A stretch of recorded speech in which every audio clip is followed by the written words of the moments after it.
Ladies and gentlemen, welcome back to the Evan Here's Culture campaign. It's been a little over 2 months since we posted the 2-hour Daft Punk Random Access Memories episode, and I had to give everybody a little time to, watch it, but here we are again. What's going on with me? Well, got a new set, got a new shirt, new headphones, got a great deal on this vinyl of songs of Leonard Cohen, and, got engaged.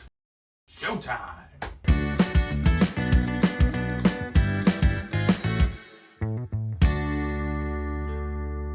Well, there's no real bid or sketch for this episode because I didn't think it would be appropriate. I couldn't come up with one. So here we are, doing everyone's favorite format, guy alone in a chair talking about things you're meant to hear.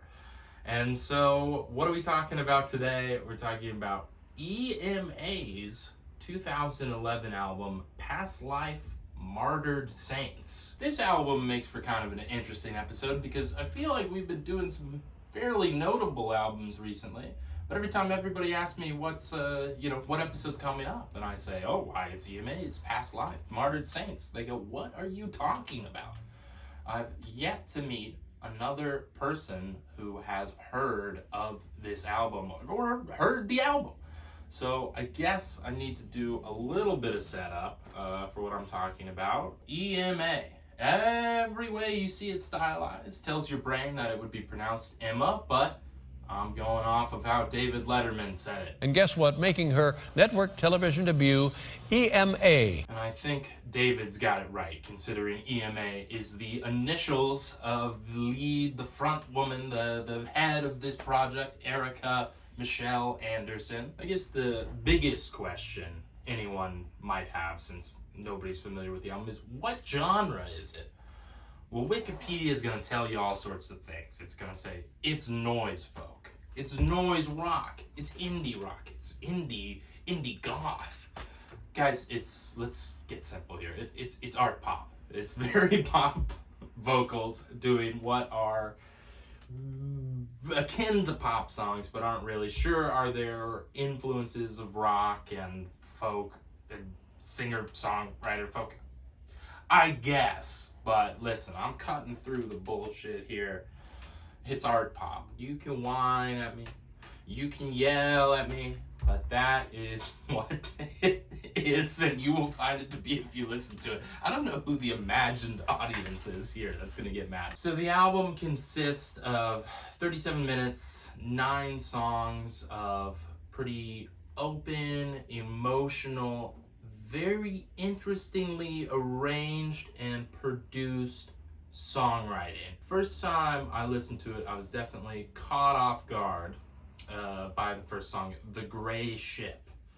It's a 7-minute track. It starts out making you believe that it's going to be incredibly boring. You hear the verse for the first time, very quiet, very, very whispery, interesting lyrically, but not necessarily propulsive or exciting.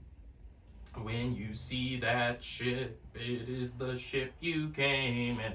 And after we finish that first verse, then we start doing the first verse again, and you're wondering, please tell me this isn't going to be what all 7 minutes of the song are.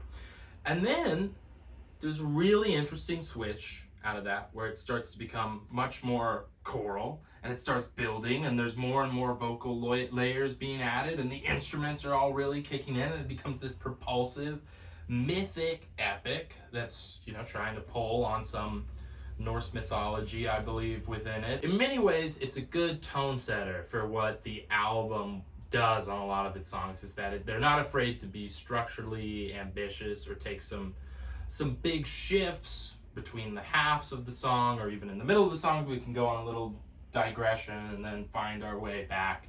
And this song sets that up well. I don't know if Gray Ship is necessarily the best song on the album, but it has a lot of the best of what the album has to offer. I think if every song had its sense of scope and epicness with the quiet moments as well, then this would be just a stellar album through and through. As it stands for me, though, there are really only a few other tracks worth mentioning. There's really a lot of magical musical moments and ambition throughout the project, but there are only a few tracks, I think, where that ambition and the track itself is able to come together for something that, provides a pleasurable or interesting or an emotionally compelling listening experience for whoever's trying to engage with the album. So after The Gray Ship, we move on to California, which a lot of people point to as the album standout. It's kind of just EMA screaming off a series of loose thoughts about California and small towns. And it starts, with "fuck California," and I've become such a native California boy at this point that I take it personally. I don't like slights like that to the great state of California. The production on this album is what is giving it a lot of its energy, a lot of its thrust, a lot of its sense of urgency. On California, in particular, you have these really sort of heavy synth hits. Not hints. This isn't a mystery. This is right out here and right in the open. These synth hits that are racing the song forward. Closes off with an interesting climax of, I saw Joseph carry the gun, I saw Mary carry the gun. Lyrically, there's it's both open and honest, but she also layers a sense of, there's where the mystery is. What is the gun in this sense being used for? Who knows? Anteroom, the next track,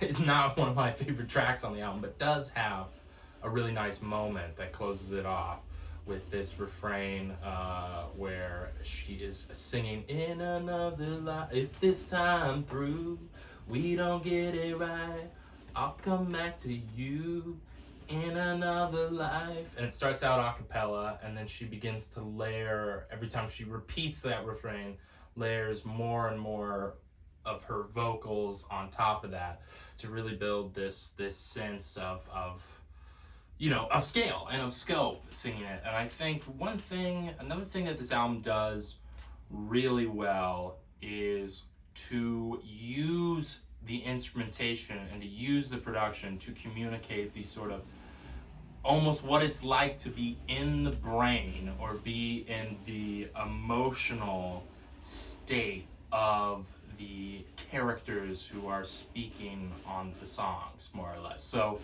I think the best example of that, and what is probably the best constructed song on the album, if not necessarily my favorite, I think California might be my favorite, is this song Butterfly Knife. Butterfly Knife is a very dark sort of song about a girl who is committing a lot of self-harm, as is the singer, as is EMA in the song, but this girl, has gone to the extreme and has ultimately taken her life. But the way that the song is put together is, it hits that, dare I say, noise folk or noise rock element of really incorporating a lot of different harsh, dissonant, contrasting sounds in it that bring you into the sort of fractured mental state that this character or this biographical person the song is describing is talking about. And it also does, I think it's a real interesting trick that it does, is some of her vocals are screaming on this song, but some of them are quite tender as well when she's talking about, as the chorus of the song, the 20 kisses with a butterfly knife. And that almost kind of serves to get you in the state of how a character who's, that depressed and is experiencing that level of torment could find the butterfly knife almost to be alluring and seductive in a way. So in terms of telling a story through a song and through music, I think that is probably the great achievement of this album, would be that song. Marked is also another good one. I don't necessarily have a lot to say about it, but another very sad one. They're all pretty sad. There's not a ton of notes of hope or happiness on this album. They're there, but they're few and far between. So those would be the tracks that I would highlight. Everything else, Milkman, Breakfast, Coda, Red Star. There might be another one I'm forgetting, but they just really didn't do much of anything for me. It is an ambitious album where a lot of ambitious things happen, but ultimately for me, it wasn't necessarily in a playing in a wheelhouse that I found myself wanting to listen to over and over again. It was maybe a little more fractured than it needed to be or could have been. There could have been a greater sense of sonic cohesion to carry this thing through. I don't know exactly what I would want from it necessarily. I just know that it didn't personally grab me. I guess this show is me talking about whether I like the album or not, regardless of whether I can describe it in great depth. And I think this album is interesting. There's a lot to like about it. I'm just not overall crazy about it. But I think, it's an album that I think you, the viewer, could potentially really connect with if you gave it a shot. Gray Ship, definitely worth listening to. California, try it out. I mean, try out some of those tracks. See if you like them. This could be your favorite album. It's not my favorite album. It's an album. I don't know why anyone would watch this show. Just a guy who doesn't know what he's talking about, babbling. It's like, is that captivating for anyone? It's for me. It's for me. The narcissist at the core of all this. So with that being said, thanks for coming back. Get excited for the next 110 episodes.